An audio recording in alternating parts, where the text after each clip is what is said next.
এই তো এক মাস আগেই রিয়েলমি লঞ্চ করেছিল নার্জো এন সিরিজের প্রথম স্মার্টফোন নার্জো N55কে। তার ঠিক এক মাস পরেই রিয়েলমি লঞ্চ করতে যাচ্ছে নার্জো এন সিরিজে আরও একটি ধামাকা স্মার্টফোন নার্জো N53কে। আর এই ফোন অলরেডি অ্যামাজনে লিস্ট হয়েছে এবং অথেন্টিক সোর্স থেকে কমপ্লিট স্পেসিফিকেশনও জানা গেছে। ফোনটি ভারতের বাজারে লঞ্চ হবে 18 মে। তো নার্জো N53তে কী কী থাকবে, এর প্রাইস কত হবে, সকল কিছু জানতে পারবেন এই ভিডিওতে। শুরুতে বলবো এই ফোনের ডিজাইন অ্যান্ড বিল্ড কোয়ালিটি নিয়ে। তো ক্যালিফোর্নিয়া ডিজাইনের সাথে নার্জো N53-র ব্যাক প্যানেল পলিকার্বনেট প্লাস্টিকের তৈরি। ক্যামেরা বাম্পটির সাথে আইফোনের অনেকটা মিল রয়েছে, সো আইফোন একটা ফিল দিবে। ফোনটির নিচের দিকে অ্যাজ ইউজুয়াল পাবেন USB Type-C port, 3.5mm headphone jack, microphone ও speaker grill. On the right side volume rockers and power button, যা ফিঙ্গারপ্রিন্ট সেন্সর হিসেবে কাজ করবে।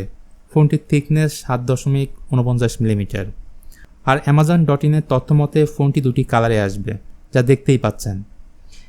তো নার্জো N53-র ডিজাইন হবে ইউনিক এবং স্লিমেস্ট। এই ফোনের ডিসপ্লেতে থাকবে FHD+ IPS LCD প্যানেল এবং ডিসপ্লেতে ইউজ করা হবে 90 হার্জের high refresh rate.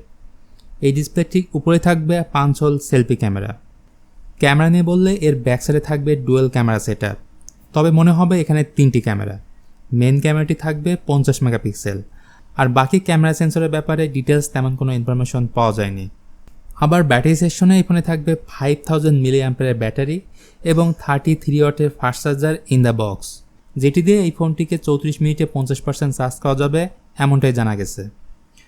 Trusted source এবং রিমার্স থেকে জানা যাচ্ছে এই ফোনে থাকতে পারে ইউনিসকের একটি প্রসেসর। সাথে ফোনটি দুটি র্যাম ভেরিয়েন্টের সাথে আসবে, 4GB + 64GB এবং 6GB + 128GB।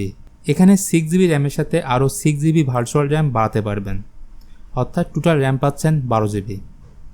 অপারেটিং সিস্টেম হিসেবে এই ফোনে থাকবে out of the box Android 13 based on Realme UI 4.0। তো রিয়েলমি নার্জো N53 ব্যাপারে এই ছিল আমাদের লেটেস্ট আপডেট। আশা করি আপনাদের ভিডিওটি ভালো লেগেছে। ভালো লাগলে অবশ্যই লাইক, কমেন্ট এবং শেয়ার করতে ভুলবেন না। আজকের মতো এখানেই বিদায় নিচ্ছি, দেখা হবে নেক্সট ভিডিওতে।